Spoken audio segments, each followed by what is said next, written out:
سلامونه ملګرو، خدای دې وکړي چې تاسې به ټوله ته روغ او جوړ یې. زه سردار ولی اریان، تاسې ګورئ ټیکنیکل احمازه یوټیوب چینل. ملګرو ډېر خوښ یم یو ځل بیا تاسو ته په نوي او خوندوره معلوماتي ویډیو کې حاضر یم. ملګرو په نننۍ ویډیو کې دا طریقه در کوم چې موږ په خپل موبایل کې پروجیکټور استعمال کولی شو او که نسو استعمال کولی. یو ورور پوښتنه کړې وه ما څخه په واتساپ کې، البته 2 نفرو میسج کړی چې دا پروجیکټور موږ څنګه کولی شو په موبایل کې استعمال کړو، آیا دا امکان لري او که نه. زه به نن درته وښایم چې ملګرو موږ په موبایل کې پروجیکټور استعمالولی شو او که نه یې استعمالوو. نو دا ویډیو ما سره تر پایه پورې ګورئ، ویډیو مه سکیپ کوئ. راځئ پر ویډیو باندې پیل وکړو.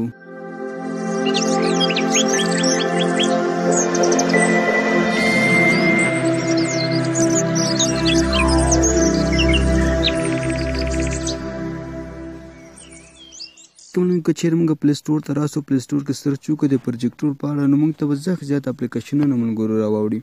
نو زه اوس ورځم ملګرو پروجیکټور سرچ کوم، دلته لیکم موبایل پروجیکټور.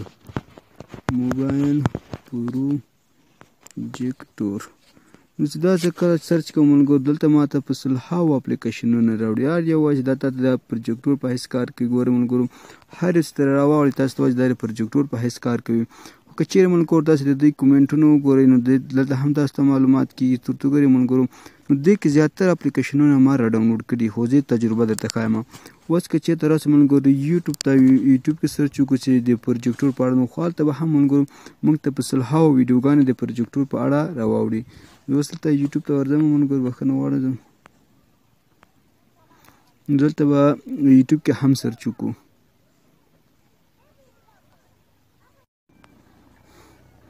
خو نه ملګرو دا ما یوټیوب را خلاص کړو، دلته سرچ کې لیکم موبایل پروجیکټور. سمه ده،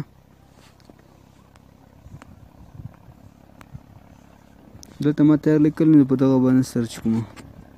زموږ انټرنیټ کنیکشن ملګرو ډېر ضعیف دی کې مثبت خفه نه شي. نو دلته ورته وګورئ ملګرو چې دا هر یوه ویډیو تاسو پلی کړئ، دلته تاسو ته وایي چې دا موبایل پروجیکټور کوي. خو نو ملګرو زه تاسو ته داسې یوه خبره کوم چې هېڅ داسې یو اپلیکیشن نشته چې موږ ته په موبایل کې د پروجیکټور په حیث کار وکړي. څنګه چې کمپیوټر کې موږ پروجیکټور استعمالوو، داسې اپلیکیشن نشته چې موږ هغه په موبایل کې انسټال کړو موږ ته د پروجیکټور په حیث کار وکړي. نو همدې خاطر ملګرو ما په پلی سټور کې زیات اپلیکیشنونه وکتل، را ډاونلوډ مې کړو، یو هم کار راته ونه کړ. په یوټیوب کې هم ډېر زیات ویډیوګانې وکتلې، خو یو هم کار راته ونه کړ. بالاخره زه هم دې نتیجې ته ورسېدم چې هېڅ داسې یو اپلیکیشن نشته موږ ته په موبایل کې د پروجیکټور په حیث کار وکړي. نو هغه ورور چې پوښتنه کړې وه د موبایل پروجیکټور په اړه، هیله چې خپل ځواب ترلاسه کړی وي. نو دا وه زموږ نن ورځې ښایسته ویډیو، تر څو دا ما درته ښه وانګېرل تر څو تاسو غلط اپلیکیشنونه را ډاونلوډ نه کړئ. نو که چیرې مو ویډیو درته معلوماتي تمه وسي، ویډیو لایک او چینل سبسکرایب کړئ. تر بیا پورې چې داسې ښه خوندور معلوماتي ویډیو ټیکنیکل احمازه یوټیوب چینل سره اپلوډ کوم. په لوی بښونکي خدای مو سپارم. هر چیرې چې یاد شئ ښاد او آباد اوسېږئ.